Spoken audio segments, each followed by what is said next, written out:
ബിരിയാണി തയ്യാറാക്കാനായിട്ട് ആദ്യം മസാലയാണ് റെഡിയാക്കുന്നത്.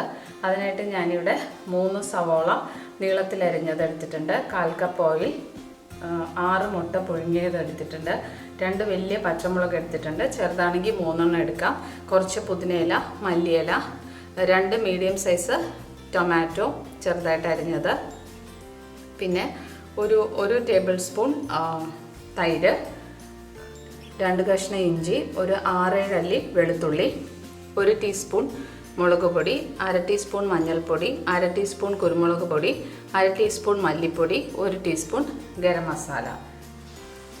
ഞാനിവിടെ ഒരു പാനിലേക്ക് എണ്ണ ഒഴിച്ച് ചൂടാക്കിയിട്ടുണ്ട്. ഇതിലേക്ക് ഞാൻ ഇഞ്ചി, വെളുത്തുള്ളി, പച്ചമുളക് ഇതൊന്ന് ക്രഷ് ചെയ്തെടുത്തത് ചേർത്ത് കൊടുക്കുകയാണ്. ഇത് പച്ചമണം മാറുന്നത് വരെ ഒന്ന് വഴറ്റി കൊടുക്കുക. ഇഞ്ചി, വെളുത്തുള്ളി, പച്ചമുളക് നന്നായിട്ട് വഴറ്റി കഴിഞ്ഞു. ഇതിലേക്ക് ഞാൻ എടുത്തു വച്ചിരിക്കുന്ന സവാള ചേർത്ത് കൊടുക്കുകയാണ്. 3 വലിയ സവാള നീളത്തിലരിഞ്ഞത്. ഇതിലേക്ക് കുറച്ച് ഉപ്പ് ചേർത്ത് കൊടുക്കുക. അപ്പോൾ നമുക്കത് വേഗത്തിൽ വഴറ്റിയെടുക്കാനായിട്ട് പറ്റും.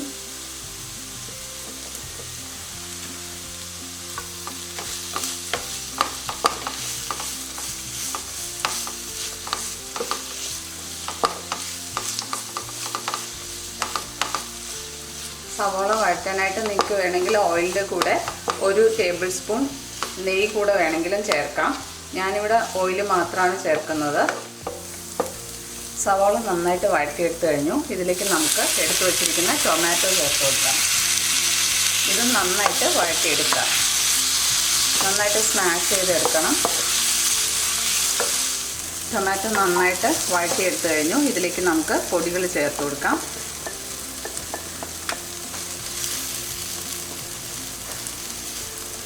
നന്നായിട്ട് വഴറ്റിയെടുക്കുക. പൊടികൾ കരിഞ്ഞു പോരുത്.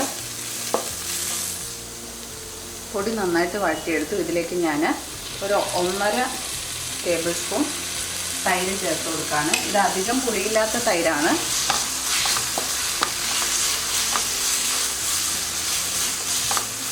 പുളി തീരെ കുറവാണെങ്കിൽ നിങ്ങൾക്ക് കുറച്ച് നാരങ്ങ നീരൂടെ ചേർത്ത് കൊടുക്കാം. 1 ടീസ്പൂണോ 1.5 ടീസ്പൂണോ നാരങ്ങ നീരൂടെ ചേർത്ത് കൊടുക്കാം. ഇത് നന്നായിട്ട് മിക്സ് ചെയ്തെടുക്കുക. ഇനി ഇതിലേക്ക് നമുക്ക് ഇത് ചെറുതായിട്ട് അരിഞ്ഞ മല്ലിയില, പുതിനയില ചേർത്ത് കൊടുക്കാം.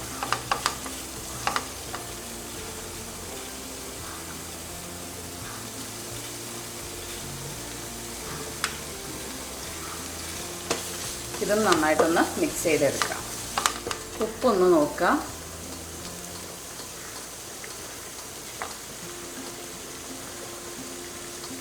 കുറവുണ്ട്, ആവശ്യത്തിന് ഉപ്പ് ചേർത്ത് കൊടുക്കുക. ഇതിലേക്ക് ഞാൻ 6 മുട്ട എടുത്തിട്ടുണ്ട് ബിരിയാണിക്ക്. ഇതിൽ 1 മുട്ട ഞാൻ പൊടിച്ചെടുത്തിട്ടുണ്ട്. അത് ഇതിലേക്ക് ചേർത്ത് കൊടുക്കുകയാണ്.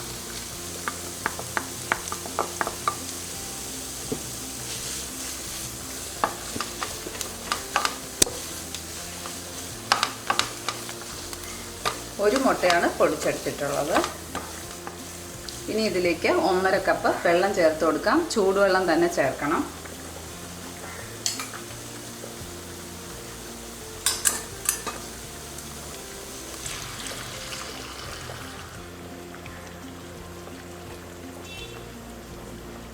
ഇനി നമുക്ക് എടുത്തു വച്ചിരിക്കുന്ന മുട്ട ചേർത്ത് കൊടുക്കാം. ഇത് ഞാൻ ജസ്റ്റ് ഒന്നിങ്ങനെ കീറിയിട്ട് കൊടുക്കുകയാണ്. ഒത്തിരി അങ്ങ് മുറിച്ച് കളയരുത്, പൊടിഞ്ഞു പോകും. ഈ മസാല ഒന്ന് കയറാനായിട്ട് ജസ്റ്റ് ഒന്ന് കീറിയിട്ട് കൊടുക്കുകയാണ്.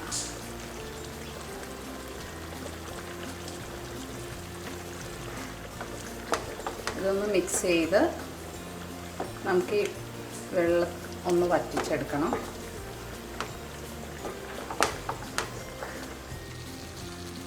ബിരിയാണിക്കുള്ള എഗ് മസാല റെഡിയായി കഴിഞ്ഞു. ഇനി ഞാൻ സ്റ്റവ് ഓഫ് ചെയ്യാണ്. ഇനി നമുക്ക് റൈസ് പ്രിപ്പയർ ചെയ്യാം. അതിനായിട്ട് ഞാനിവിടെ ഒരു പാത്രത്തിൽ വെള്ളം എടുത്തിട്ടുണ്ട്. വെള്ളം കുറച്ച് കൂടുതൽ എടുക്കാം. 2 കപ്പ് റൈസാണ് നമ്മൾ കുക്ക് ചെയ്യുന്നത്. അപ്പോൾ ഇതിലേക്ക് ഞാൻ 1 കഷ്ണം പട്ട, 1 ബേ ലീഫ്, 3-4 ഗ്രാമ്പൂ, ഒരു 3 ഏലക്ക ഇത്ര ഇട്ട് കൊടുക്കുകയാണ്. ഈ വെള്ളത്തിലേക്ക് നമുക്ക് ആവശ്യത്തിന് ഉപ്പ് ചേർത്ത് കൊടുക്കാം. ഇത് നമുക്ക് നന്നായിട്ട് തിളപ്പിച്ചെടുക്കാം. വെള്ളം നന്നായിട്ട് തിളച്ച് കഴിഞ്ഞു. നമ്മൾ അരി ഇടുകയാണ്. ഇത് 2 കപ്പ് റൈസ് 20 മിനിറ്റ് വെള്ളത്തിൽ കുതിർത്ത് സ്ട്രെയിൻ ചെയ്തെടുത്തതാണ്. ഇത് ഞാൻ ചേർത്ത് കൊടുക്കുകയാണ്. 250 ml കപ്പിന് 2 കപ്പ് റൈസ്. ഇതിലേക്ക് ഞാൻ 1 ടേബിൾ സ്പൂൺ ഓയിൽ ചേർത്ത് കൊടുക്കുകയാണ്. ഈ സമയത്ത് നിങ്ങൾ നെയ്യ് വേണം ചേർത്ത് കൊടുക്കാനായിട്ട്. ഞാൻ നെയ്യ് യൂസ് ചെയ്യത്തില്ല, അതുകൊണ്ടാണ് ഓയിൽ ചേർക്കുന്നത്. 1 ടേബിൾ സ്പൂൺ നെയ്യ് ഈ റൈസിലേക്ക് ചേർത്ത് കൊടുക്കാം. ഇതൊരു നമ്മൾ ദം ചെയ്യാൻ പോവുകയാണ്. അപ്പോൾ ഒരു 90% അല്ലെങ്കിൽ ഒരു 1/4 വേവ് ആകുമ്പോഴേക്കും നമുക്ക് ഇറക്കണം. ഒരു 10 മുതൽ 12 മിനിറ്റ് വരെ കുക്ക് ചെയ്താൽ മതിയാവും. അപ്പോഴേക്കും ഇതിൻ്റെ കറക്റ്റ് വേവാകും. നമ്മുടെ റൈസ് കുക്കായി കഴിഞ്ഞു. ഞാനിത് സ്റ്റൗ ഓഫ് ചെയ്തിട്ട് ഇതൊന്ന് സ്ട്രെയിൻ ചെയ്തെടുക്കാൻ പോവാണ്. നമ്മുടെ റൈസ് നന്നായിട്ട് റെഡിയായി വന്നിട്ടുണ്ട്. ഒരു 1/4 വേവായിട്ടുണ്ട്. ഇനി നമുക്ക് ദം ചെയ്തെടുക്കുമ്പോഴേക്കും കറക്റ്റ് വേവാകും. ഇനി നമുക്ക് ഇതിൽ നിന്ന് വേണമെങ്കിൽ ഈ ബേ ലീഫൊക്കെ എടുത്ത് മാറ്റാം. കടിക്കുമ്പോൾ ഒരു കയ്പ്പൊക്കെ കിട്ടും. അപ്പോൾ ബേ ലീഫ് ഗ്രാമ്പൂ ഒക്കെ വേണമെങ്കിൽ എടുത്ത് മാറ്റിക്കളയാം. നമ്മളിനി ചെയ്യാൻ പോകുന്നത് ബിരിയാണി സെറ്റ് ചെയ്യാൻ നമുക്ക് ഉള്ളി വറുത്തെടുക്കണം, അതുപോലെ നട്ട്സ് വറുത്തെടുക്കണം ഡെക്കറേറ്റ് ചെയ്യാനായിട്ട്. അപ്പോൾ ഞാൻ ആദ്യം ഒരു 25ഓളം കാഷ്നട്ട് വറുത്തെടുക്കണം.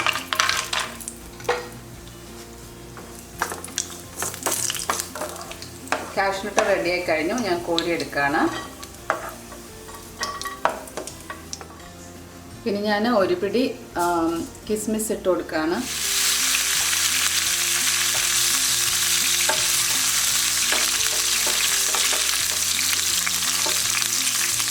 ഞാനിവിടെ ഓയിലാണ് ചെയ്യുന്നത്. നിങ്ങൾക്കിത് നെയ്യിൽ മൂപ്പിച്ചെടുക്കാം, അതായിരിക്കും കുറച്ചുകൂടെ ടേസ്റ്റ്.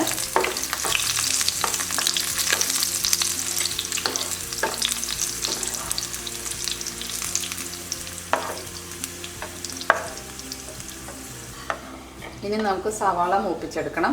കുറച്ചുകൂടെ ഓയിൽ ഒഴിച്ചു കൊടുക്കാം.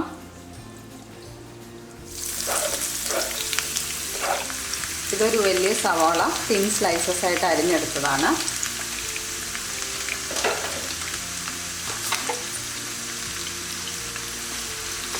ഇത് ഗോൾഡൻ ബ്രൗൺ ആവുന്നവരെ വറുത്തെടുക്കാം. കുറച്ച് ഉപ്പ് ചേർത്ത് കൊടുക്കാം. നമ്മൾ എഗ് ബിരിയാണി ദം ചെയ്യാനായിട്ട് പോവാണ്.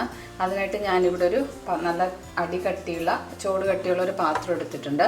അതിലേക്ക് ഞാൻ മസാല മുഴുവനായിട്ടും സ്പ്രെഡ് ചെയ്തിട്ടുണ്ട്.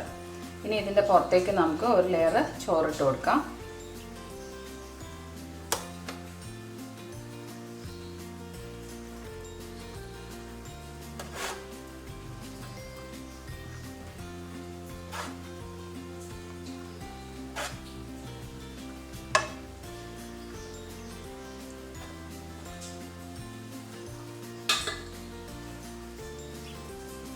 ഇതിലേക്ക് കുറച്ച് മല്ലിയില,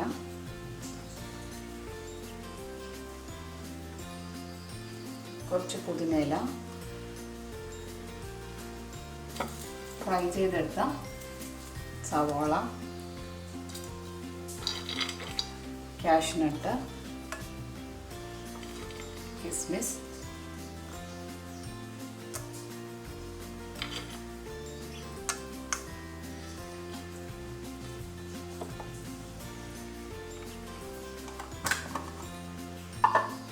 കുറച്ച് ബിരിയാണി മസാല.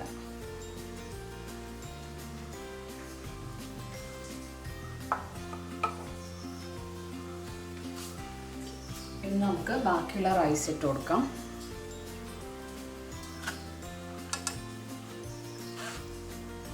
ഈ ഗ്രാമ്പൂ ഒക്കെ കണ്ടാൽ എടുത്ത് മാറ്റിക്കളയുക, അല്ലെങ്കിൽ അത് കടിക്കുമ്പോൾ കയ്പ്പ് വരും.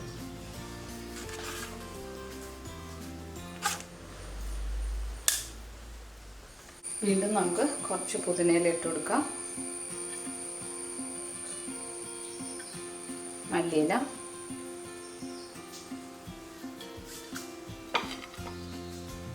കിസ്മിസ്, കാഷ്നട്ട്, ഫ്രൈ ചെയ്ത സവാള.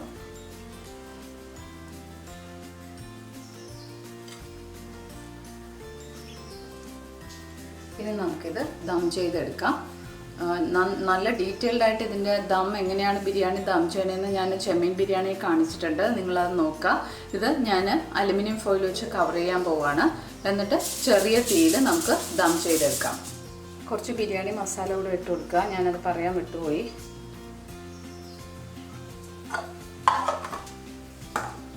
ഇനി നമുക്ക് അലുമിനിയം ഫോയിൽ വെച്ച് കവർ ചെയ്യാം. നമ്മുടെ എഗ് ബിരിയാണി നമ്മൾ സെറ്റ് ചെയ്തെടുത്തു. ഞാനിവിടെ അലുമിനിയം ഫോയിൽ വെച്ച് കവർ ചെയ്തിട്ടുണ്ട്. എന്നിട്ട് അതിൻ്റെ ലിഡ് നല്ല ലോക്കായിട്ടിരിക്കുന്ന ഒരു ലിഡാണ്. അത് വെച്ച് ഞാൻ അടച്ചിട്ടുണ്ട്. ഏറ്റവും ചെറിയ തീയിൽ വെച്ചിട്ടുണ്ട്. ഒരു 10 മിനിറ്റ് നമുക്ക് ദം ചെയ്തെടുക്കാം. ഇനി ഈ ലിഡ് ചേർന്നിരിക്കുന്ന ലിഡ് അല്ലെങ്കിൽ നിങ്ങൾക്ക് ഇവിടെ മൈദ പേസ്റ്റ് കൊണ്ട് അത് ഒട്ടിച്ചിട്ട് വേണം ലിഡ് വയ്ക്കാനായിട്ട്. എന്നിട്ട് വെയിറ്റ് ഉള്ള എന്തെങ്കിലും പുറത്ത് വെച്ച് പ്രസ് ചെയ്ത് വെക്കണം, അല്ലെങ്കിൽ ഇതിൻ്റെ സ്റ്റീം പുറത്ത് പോകും. അപ്പോൾ നമുക്ക് ഈ എഗ് ബിരിയാണി 10 മിനിറ്റ് ദം ചെയ്തെടുക്കാം. നമ്മുടെ ബിരിയാണി ദം ചെയ്തിട്ട് 10 മിനിറ്റ് ആയി കഴിഞ്ഞു. ഞാൻ സ്റ്റൗ ഓഫ് ചെയ്യാണ്. നമുക്ക് ദം തുറന്ന് നോക്കാം.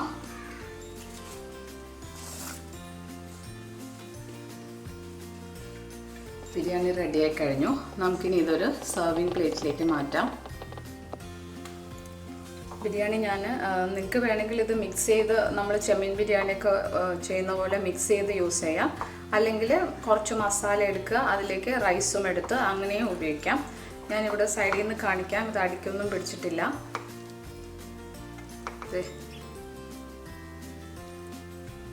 നല്ല സൂപ്പറായിട്ട് വന്നിട്ടുണ്ട്.